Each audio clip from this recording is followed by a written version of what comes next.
If you're vulnerable to psychic damage from roguish language, stay away from these gibbering mouths. But if you intend on listening to this podcast about enriching your fantastical group hallucinations, you're too far gone already.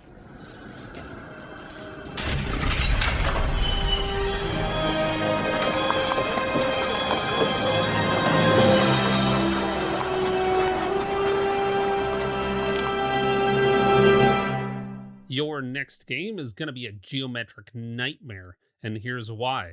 In this episode, we find some answers to how can we make Modron combat otherworldly and interesting? And what's a story we can use Modrons in that won't derail a campaign?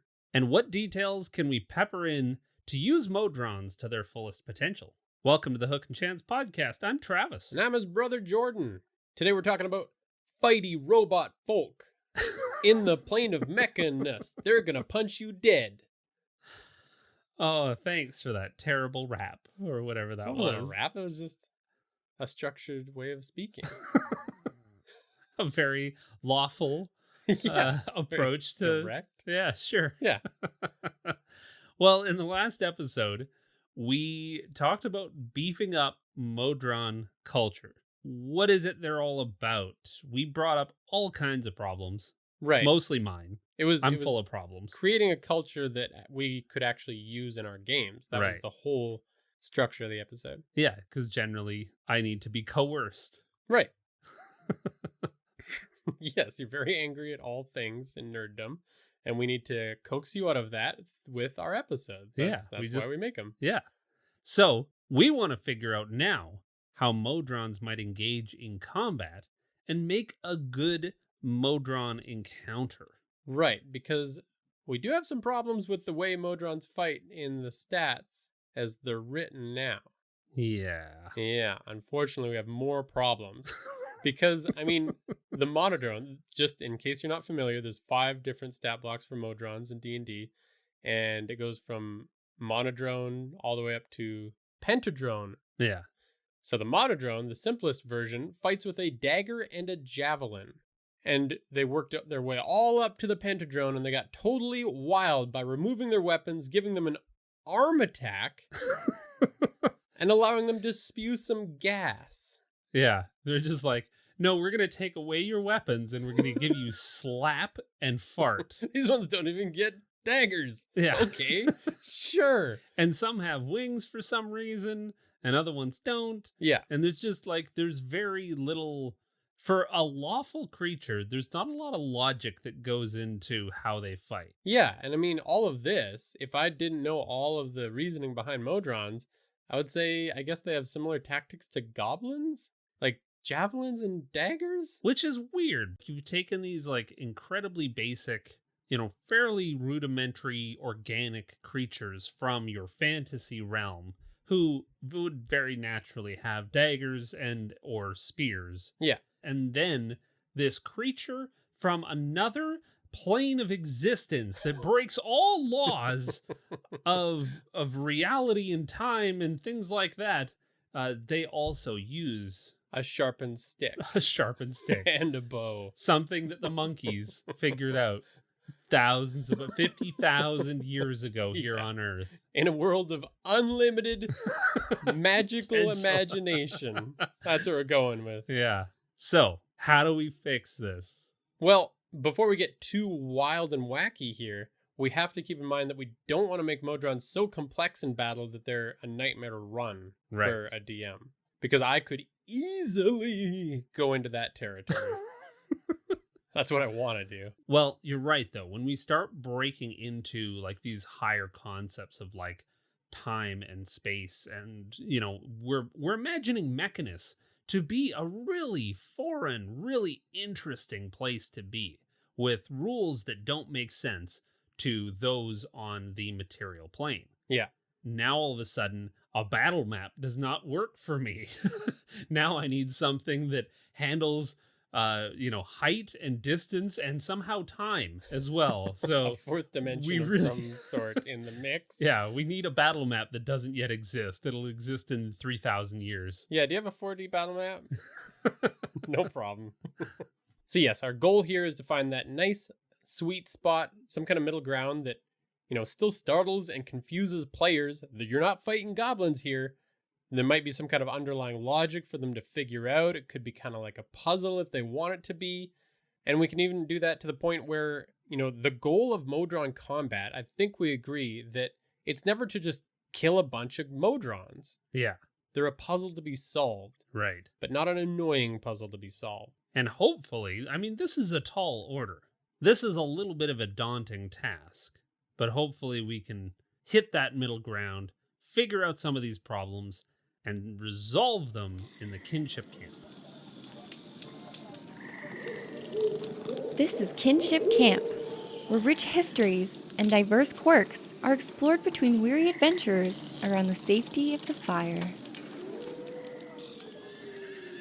All right, so let's do a bit of a recap on the Modrons, which, spoiler alert, is going to be quick because there's not much going on here. Right? Like with some of our monster episodes, it takes us a while to kind of dig into the details of each ability. Peel back the layers of nuance within this stat block.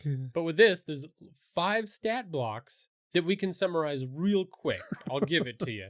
They keep getting smarter, going from 4 at the lowest and 10 at the highest, and they get higher CR from 1/8 to 2. So more challenge and get smart. A little tougher, and they get a little smarter, but not that smart. Like 10, that's average human. So we're not dealing with super intelligent beings here.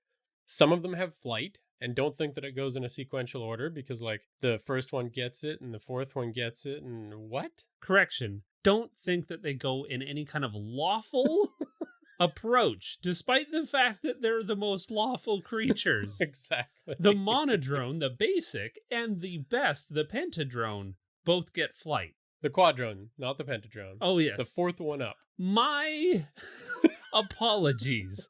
Makes less didn't sense. even make that much sense. It made less sense than that. So it goes flight, no flight, no flight, flight, no flight, in case you're keeping track. So, Thank you for following such a sensical pattern. Yeah. So their attacks are, I'm not going to get into the specifics of which has what, but they got daggers, fists, javelins, short bows, and arms with varying levels of multi-attack going on. Yeah. It's the only thing that makes them stronger. The top tier gets paralysis gas. You can knock people out for a minute. And they all have true sight. So you can't really hide from them within a certain range. And I've got a bit of a bone to pick with the whole multi-attack thing as well. Is just that is another one of the things that drives me nuts about Modrons, is that makes combat that much harder to run.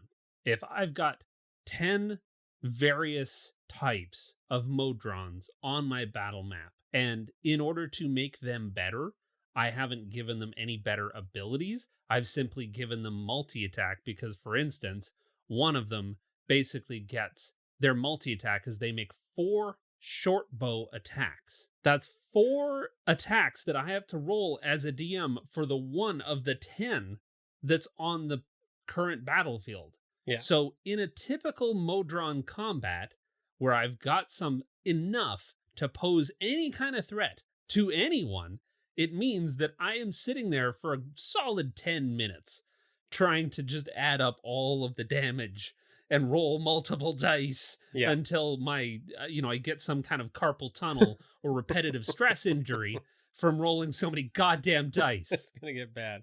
Honestly, if I was running a lot of Modrons, I would probably roll a whole bunch of D20 before the combat, and like write down the numbers or like, just tick them off. Yeah.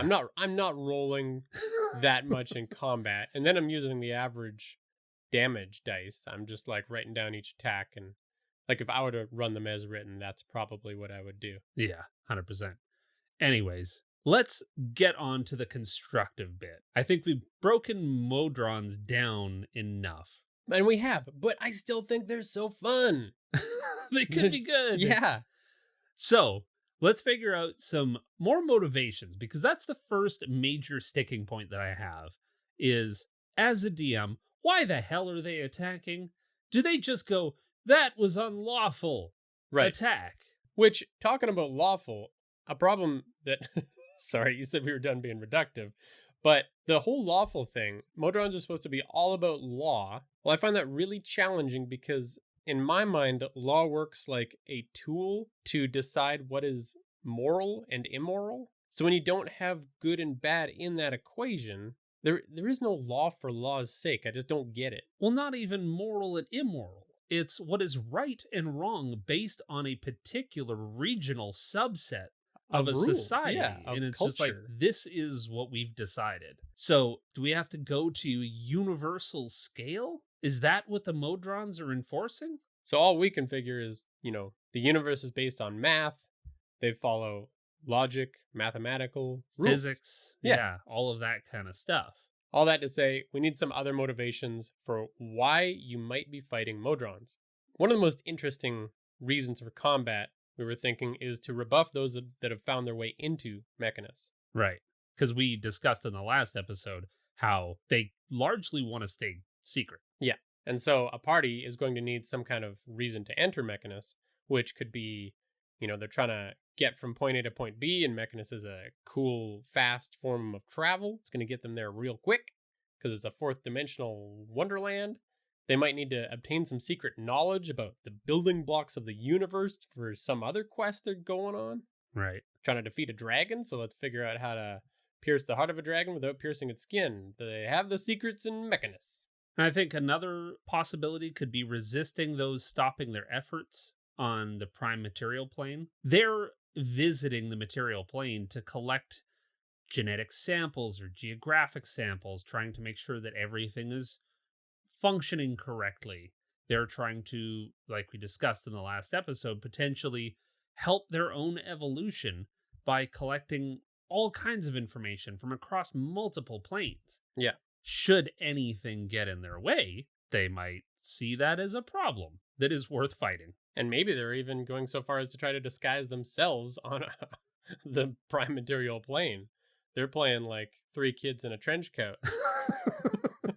Some version of that. Yes, I am human. Pleased to meet you. Another idea is you could have that small group of rogue Modrons doing something else on the prime material plane. Like they're really doing almost anything. Yeah, you can use them like any other NPC at that point. They've gone rogue. Yeah.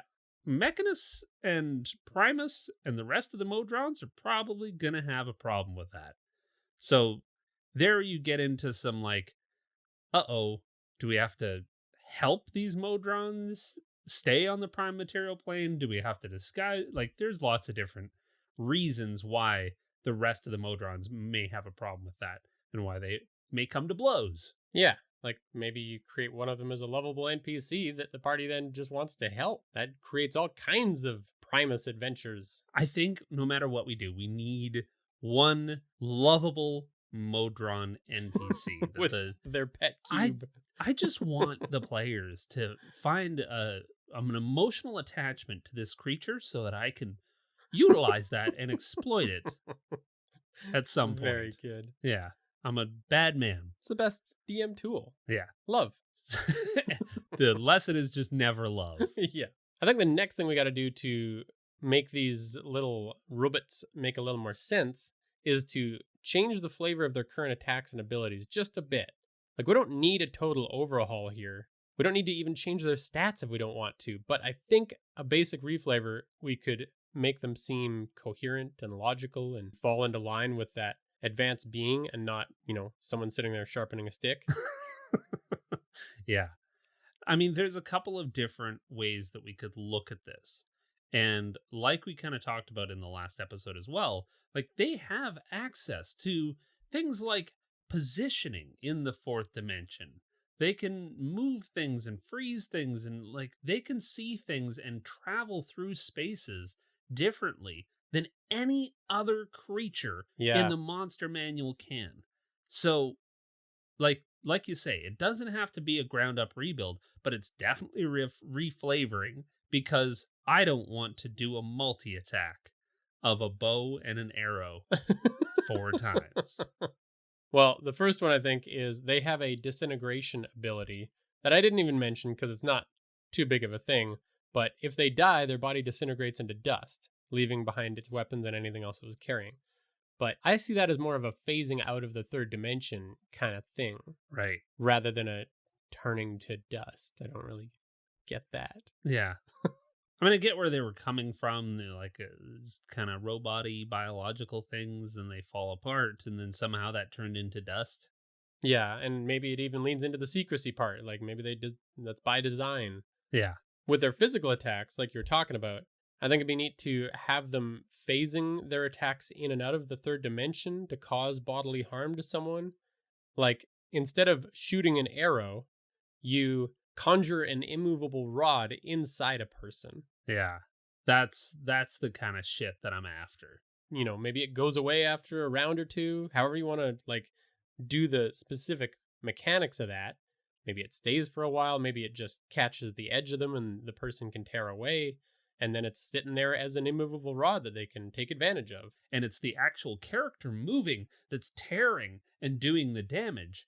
Or it's something that's burning glowing hot inside them. Yeah. Or it's, but why does it even look like an arrow? Yeah, it doesn't need to look like an arrow. We need to break that. Totally. Maybe it's even the Modron's hand that's just existing in free space. Dear God. Reaching through the multiverse kind of deal. Yeah. That's what I'm after. If you want to be really harsh about it, you could even have it grapple the PC and inflict damage every turn. They got to now get creative of how to get this thing that's inside them out of them or themselves away from it. Right. Something weird. Yeah.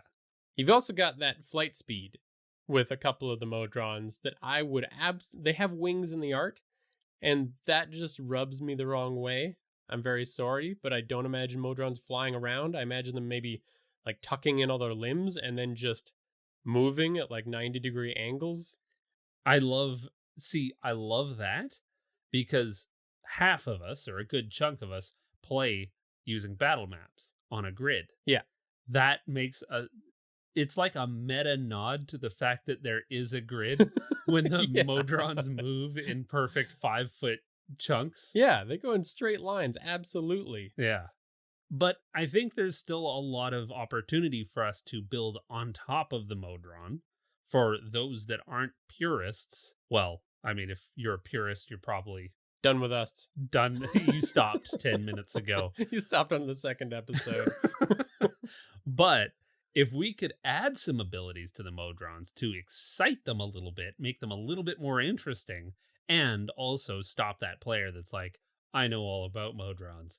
Well, you didn't know about this. How about this attack? Let's juice them bots.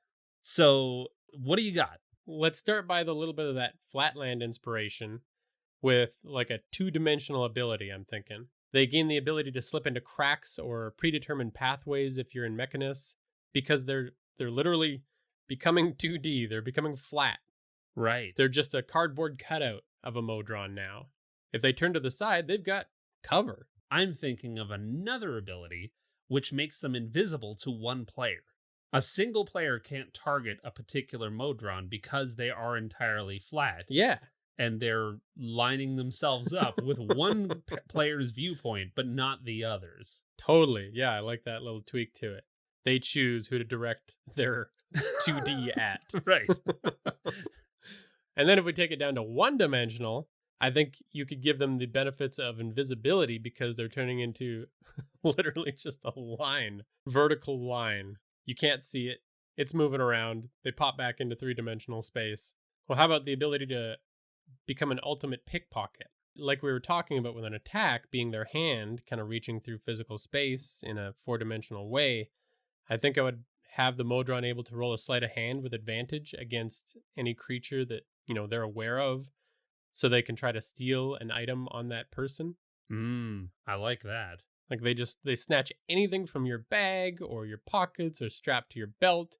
They then examine it and figure out if it's a threat to them or not. Maybe they even return it afterwards. Oh, the ability to grab the spell scroll right off of one of the players and use it on them. Yeah, totally. Like, this is something else. This is terrifying in terms of fighting Modrons, because as soon as you do that the first time, now this becomes like oh shit, we've changed the combat. How do we protect our stuff?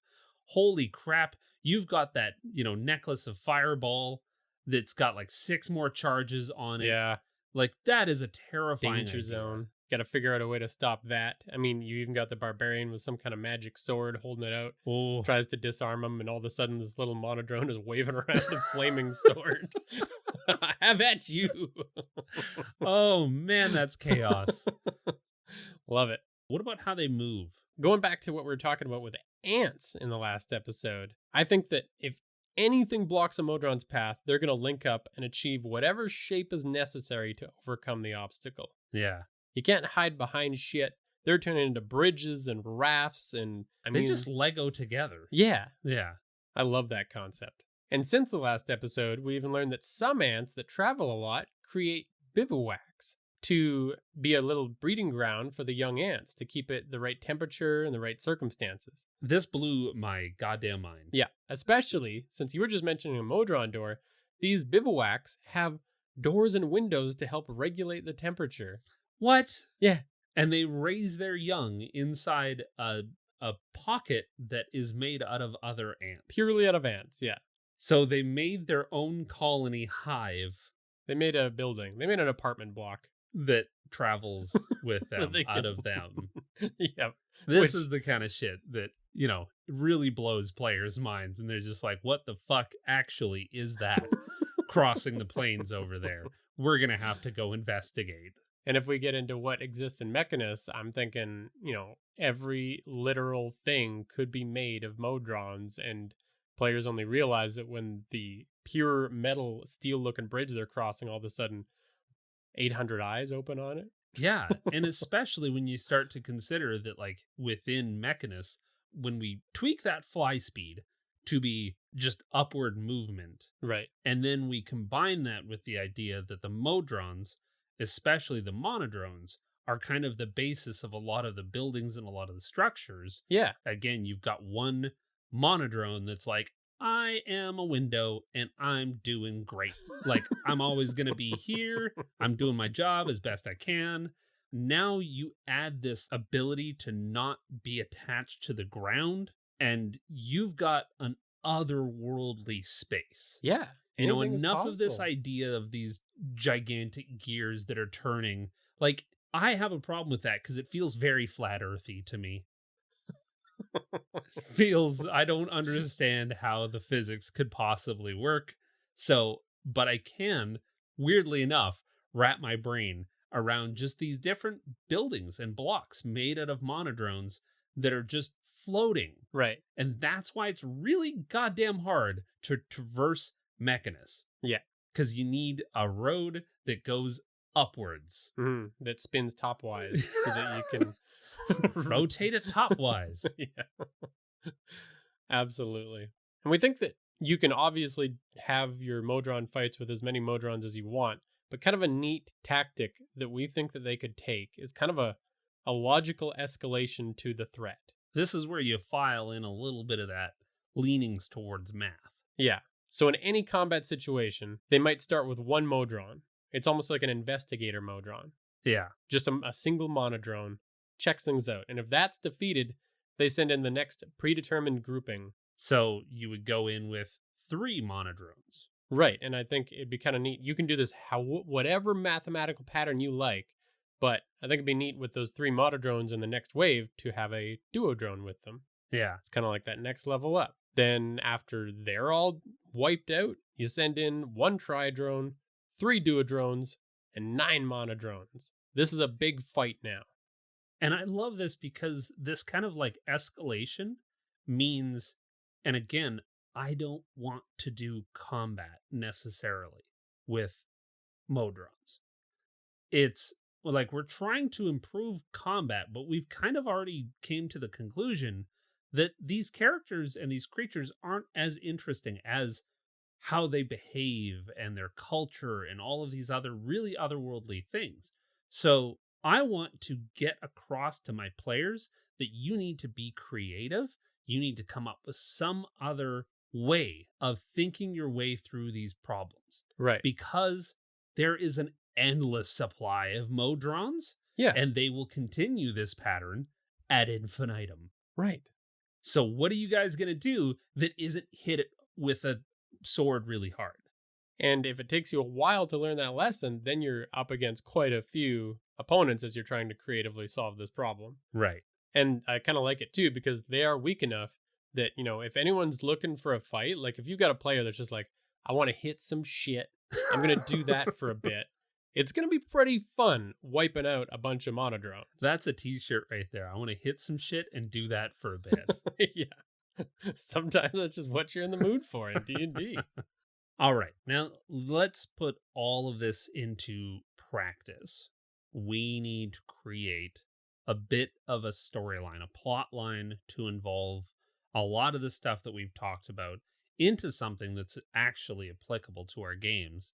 So, let's run through a setup with an adventure. Let's go through how we would actually use this. Right. How we would include a Modron combat in our games if that's what we wanted to do. So the goal we would set up is for the party to need to travel to an unreachable place under a ticking clock. And they're going to do that through Mechanus. We've talked about this a couple times, but that's how we would start. Since we don't want Modrons to take over our campaign, we want them as a stopover. We want to pepper them in, but then not have them be the focus. So that's why I really like this. When you need to get from point A to point B, you go through Mechanus. Yeah. And nobody knows that Mechanus exists. It's a campaign tool. It's not a campaign in itself. It doesn't need to be. Right. We need some story beats to take our players through. So if we start with where the players are at, we're trying to emphasize that they are stuck. There's no way to get to this destination before the ticking clock expires. Yeah. You establish that absolute need that they've got to traverse a great distance real quick. Find a way to do that. Then the kind of kickoff where they start to understand how they could possibly achieve such an impossible feat is they maybe hear of some single crackpot who's talking about these little tiny mechanical beings and he's preparing for extra dimensional traversal. Right. This is a wizard in his tower. He's got a purpose. He's trying to get to Mechanus here. This is Doc Brown levels of instability. This is Rick from Rick and Morty that your players are going to meet. Yeah. I would love to do a whole separate conversation about designing a wizard in their lab and their whole purpose is trying to access Mechanus. Yeah. But this particular enterprising individual is simply there to provide that kickoff, to provide that method of getting what the players need. You gotta go really far, really fast. There's a place that will blow your mind. It's made of more things than you've ever experienced. Your brain cannot comprehend its vastness, but mine can. Yes, see, for I have been there in my mind's eye. Well done. Bravo. Right off the hop. Well, now we need to encounter a Modron. We need something to get us through Mechanus. And as we discussed in the last episode, we need a guide.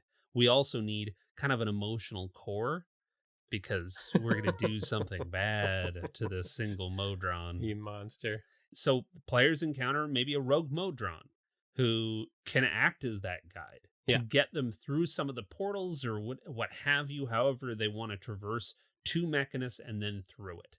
This is my friend Cube. He will guide you. That's the person that's been working with him. That's great. Then they find the opportunity that they need. The one key that will allow them to do that. So the scientist or the wizard introduces them to the MacGuffin of the story, which is this thing. Maybe it's a chip that they can put on themselves, or maybe it's something that they can integrate into their armor, or their clothes, or even them themselves somehow grafted onto their bodies, but something that is the one linchpin to how all Modrons identify one another. And this is coming from ants again, because ants essentially have this ability to tell if something else is an ant by their pheromone, and there's even a spider that can do this exactly. They use their front two legs, make it look like little ant antenna, and walk right into the colony saying, hey, what's up? I'm an ant. And then they go to town. So all of this to say that your players are going to figure out how to go through Mechanus by integrating this into their bodies. Even though they look nothing like a Modron, this is how they're going to get through. Yeah, I really like that, because then you're so on edge the entire time you're in Mechanus, because you know you're out of place. You got to find ways to fit in. Make sure you don't stick out like a sore thumb. And now they enter Mechanus, and it's going to blow their minds. We're going to describe all of the otherworldly things that we see, and then they need to suffer a loss. The players need to be at their lowest moment. And this is where that combat could happen. The trigger for it could be the Modrons discovering a variant in their midst. If the party members at some point in their travels with their little Modron guide do something chaotic, it sets off the alarm. Primus sends out a huge blast of that language we talked about in the last episode. Just a really high-pitched, like, mechanical sound. And if you've seen the series Loki, this is like, we'll reference like variants or variations or deviants, whatever you want to call it.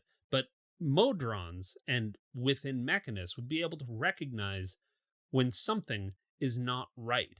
When this entire plane of existence works upon rules, as soon as your barbarian starts to behave like a barbarian, this is going to throw up red flags for everyone around them, going, something that looks like a Modron to me. I don't have the physical ability to see what is not a Modron. Yeah, I would, if I was doing this, I'd probably even give my party like a 3-strike system where every weird little thing that somebody does, I'd just like make a tick.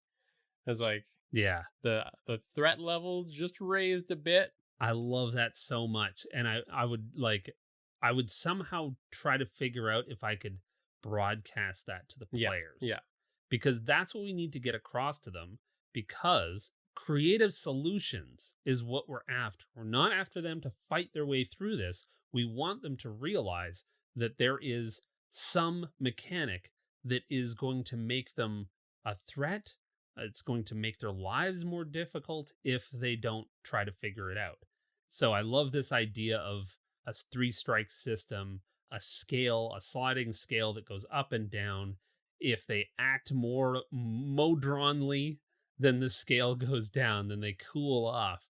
The more they argue amongst themselves, or the more they kind of screw up in trying to form some kind of Modron bridge and not being a part of that structure, like, that's what's going to trigger all the rest of the Modrons to go, something ain't quite right. And that's going to push that up into the red zone, which is where the combat ensues. Right. And to get there, I think you don't need to do too much work. You just need to plan like a few little challenges for the party to encounter and get through. And if they act up, like you're saying, it can be as simple as there's a gap and some other Modrons are beginning to form a bridge over it. As soon as the players don't help form that bridge, almost in a routine method. Yeah. As soon as they struggle to create that bridge, to hold on to the next Modron and be bridge-like, as soon as they fail that strength save or that will save or what have you, that's when the rest of the Modrons go, uh-oh. Yeah. Or like if they just walk across it like a bridge once it's formed, that might be a tick. Like, yeah, Modrons don't just wait for the bridge and then you use it. They become a part of it and then disassemble according to the order that they assembled in. Right. Yeah. Really leans into that otherworldly feel. Yeah. This is when they use some skills. They either have a creative solution or they convince a Modron that their chips are fine or they are good to carry on, whatever creative solution they want. This is where they get to finally use it. Right. And overcome the obstacle. And then they get to make their way through Mechanus, reach their destination. We're finally through this wild, unpredictable place. But now let's go back to combat, because this is really what we're trying to do, is we're trying to make the combat juicy, fun, interesting, weird, challenging. Yeah. And so what we've done in the past, when we've talked about how we would go through and create and plan a combat, is we want 3 stages. So we want to change up the combat and not have it be monotonous. We want to understand what is the trigger for each one of those changes. We want to have some kind of environmental change so that it's not simply fight on a standard plot of land, but that it's really quite dynamic. And then we want to figure out what is that opponent change and how do they change their tactics up. So let's start at stage 1. Right, because the trigger for this stage is just going to be the fact that they've discovered variants in the area. They've been detected. Yeah. And now we need an environmental change.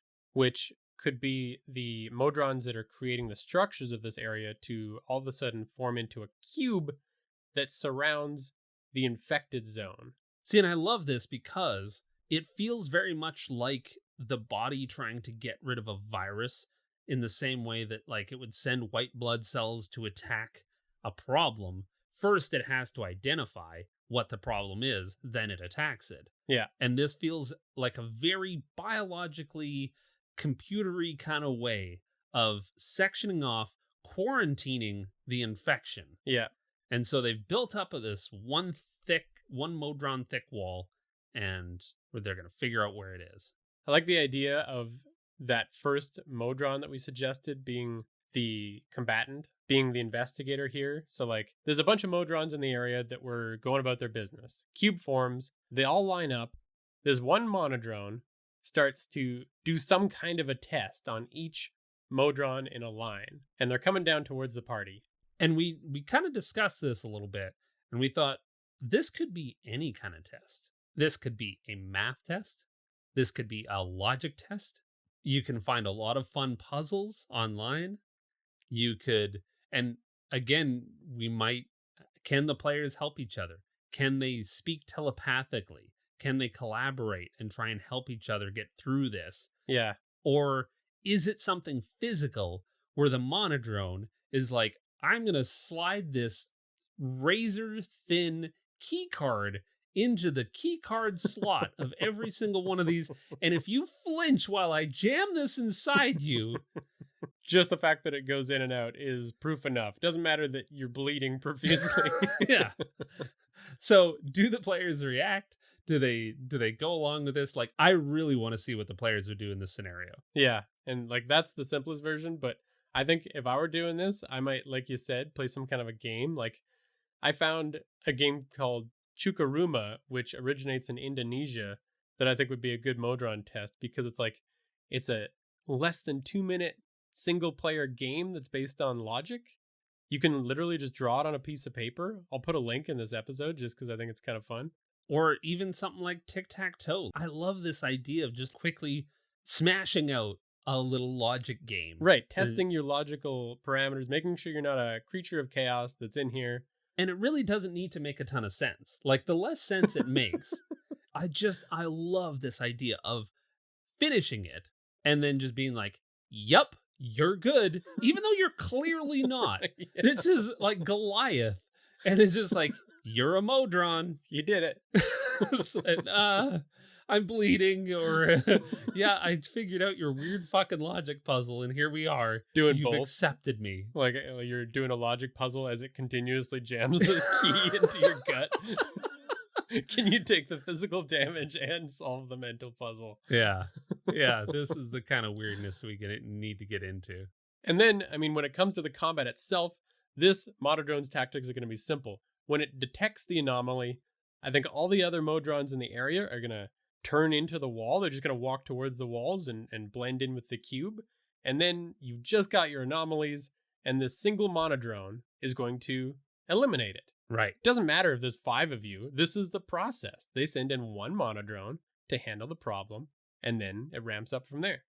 And I honestly think that this is going to build so much tension. Right. Like, as soon as you're like, roll for initiative, there's 5 of the players and there's one Monodron. And you're surrounded by walls of Modrons, and you're kind of just thinking like, do we kill them? Yeah, this isn't seriously a challenge. Yeah. And then all of a sudden, the dread starts to set in as soon as we get into stage 2.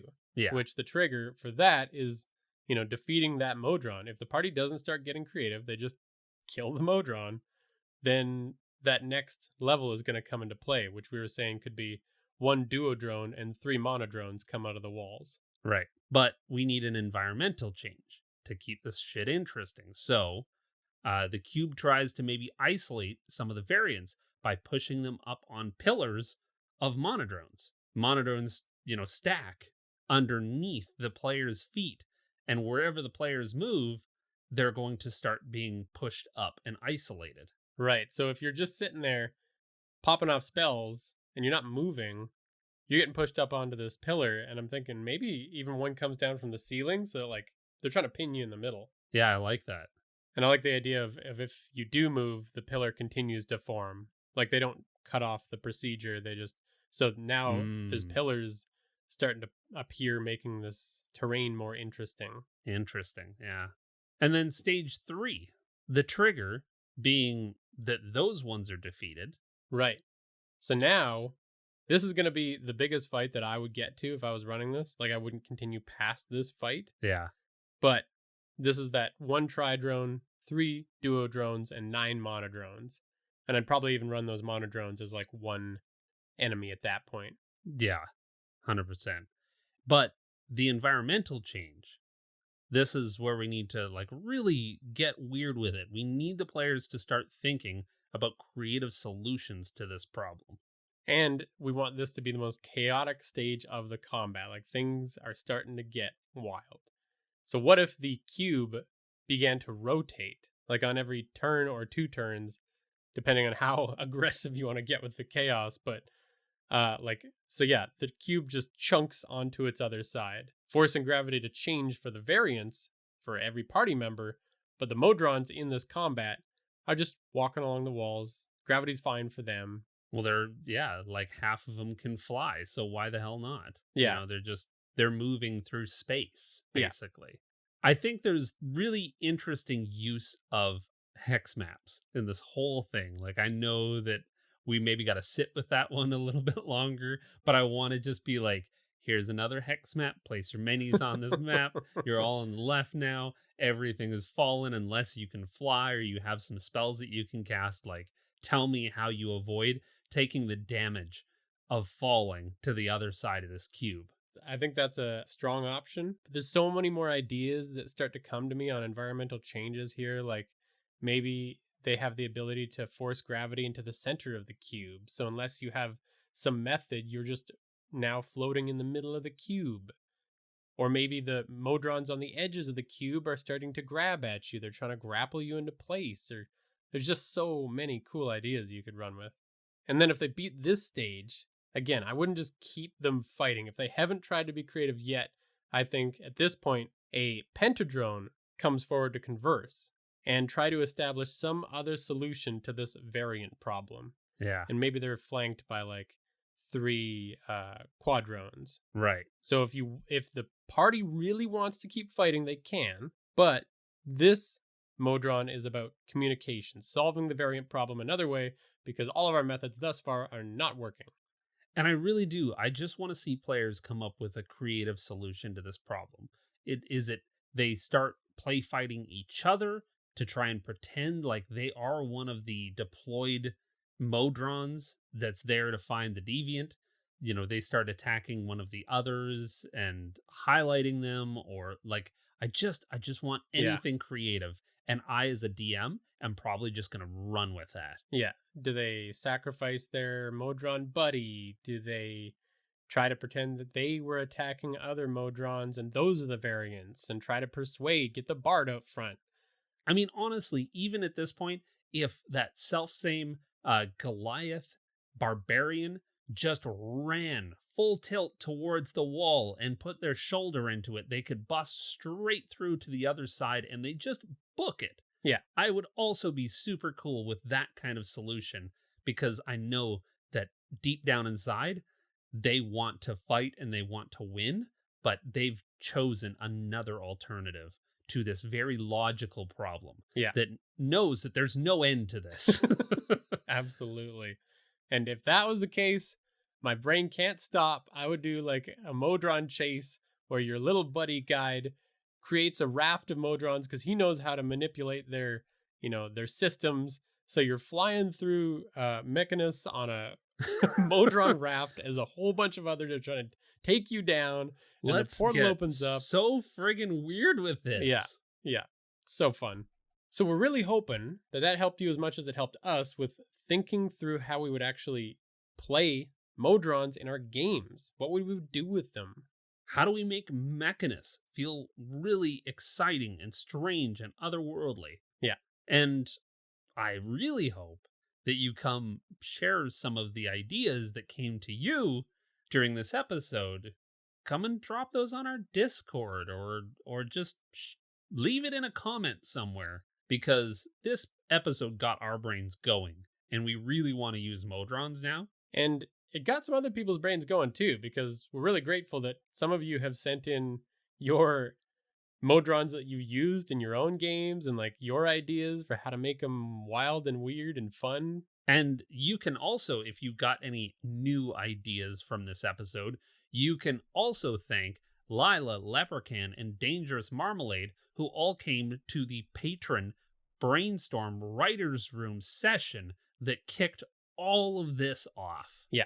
They threw out some ideas. We all got started in creating this episode, though. So thanks very much to you folks. And you can come to that too.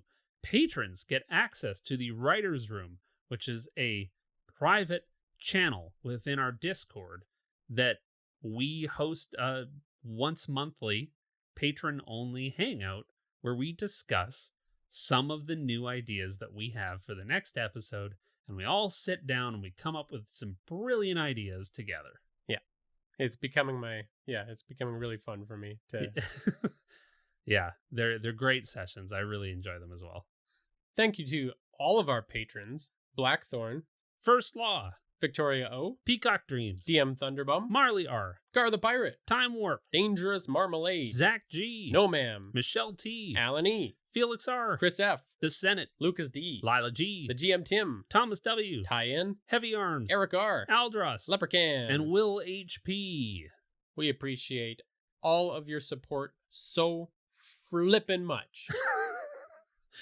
I was about to make up a new word to express my gratitude. Don't but make I went up with new flippin'. words. That's so chaotic. The Modrons will hear. Yeah, that's true.